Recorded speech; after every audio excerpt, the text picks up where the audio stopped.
জীবনটা পুরা প্রসেনজিতের পুরোনো সিনেমার মতো হয়ে গেছে। খালি অভাব, দুঃখ আর অশান্তি। একদম হাসায় কইছাস রে ভাই। হরে সগাই রে একই অবস্থা। তোর ফির কোন দিন খাই দুঃখ অশান্তি হল। ধনী বাপের এক বেটা, জেলায় যা চাস তাই পাস।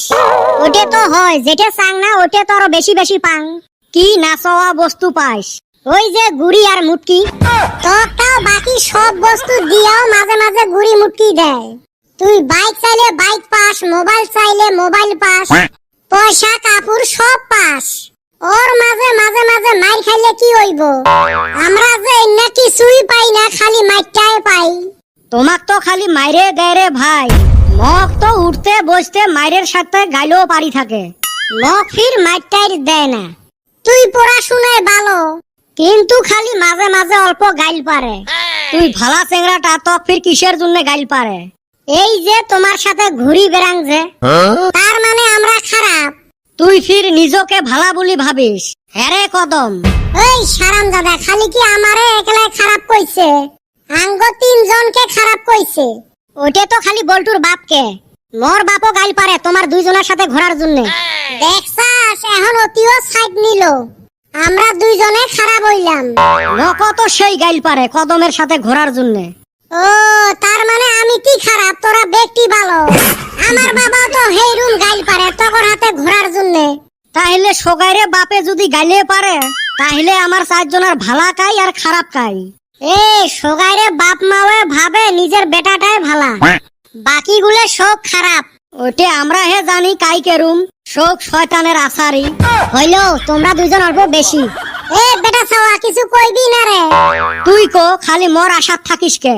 আমি কইবার গেলে যে হাতাহাতি হইয়া যাব। এ কদম লাগবো নাকি? আয় লাগি। তোর সাথে আর লাগবে চাইছো নাকি? খারাপ তো মকো কছিস না। আরম্ভ হইল 203 এর ঝগড়া। আছিলুম কি জ্বালা নিয়ে, এমরা আসে আরেক জ্বালা ধরে দিল। তুই ফির কি জ্বালা নিয়ে আসছিস? মাইনসের জ্বালায় ফেসবুক ইনস্টাগ্রাম খোলাই যায় না। কে কি করছে ফির? কিসের গরমের বন্ধ অল্প দিছে না নাই?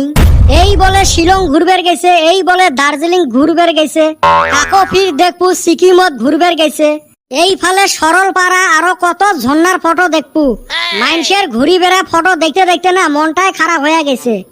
নু আমরাও যাইগা। পকেটত নাই পয়সা, ফুটেনি আছে। এই সারাম দাদা আমার থাইকা 1200 টাকা আছে। তুই 1200 টাকা নিয়ে উরপত বিলত থাই ঘুরি আয়। শিলং দার্জিলিং ঘুরবার গেলে কমসে কম 10-12 হাজার টাকা লাগবে।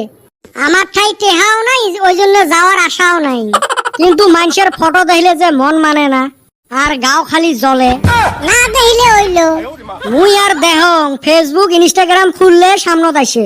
ওই যে ফার্স্টত যে কলুং আমার জীবনটাই প্রসেনজিতের পুরানা সিনেমার মতো হইছে, খালি দুঃখ আর দুঃখ। তাওরে ভাই দুঃখ থাকলেও কিন্তু গেদির হাতে প্রেম হইছিল। আঙ্গর কপালে তো ওইটাও জটে না। ওই দেখ সব কথা আনি ওই চেংড়ি ঢুকে। তোরা মনে মনে ভাবস আমি মুখ দিয়া কইলাম। যাই হোক, আমরা তো আর ফাঁকত ঘুরবের যাইবার পাইবেন নই। গরমও পড়ছে, চলো আমরা জিঞ্জিরাম নদীর যেয়ে ডুব দিয়ে আসি। দুই একটা ফটো উঠিলা আপলোড দিমু। তোর হাতে গেটে যে ডর করে, ওই যে পানির তলে প্যান খুইলা নেস। এ না নেং, তোর বিশ্বাস নাই। সরে মুই আসং না। তুই কইছাস যদি তাহলে অপলো বিশ্বাস করলাম। যা আঙ্গরে দুঃখর জীবন জিঞ্জিরাম নদীতে গাও দই খাইগা। দার্জিলিং শিলং গেলাম না।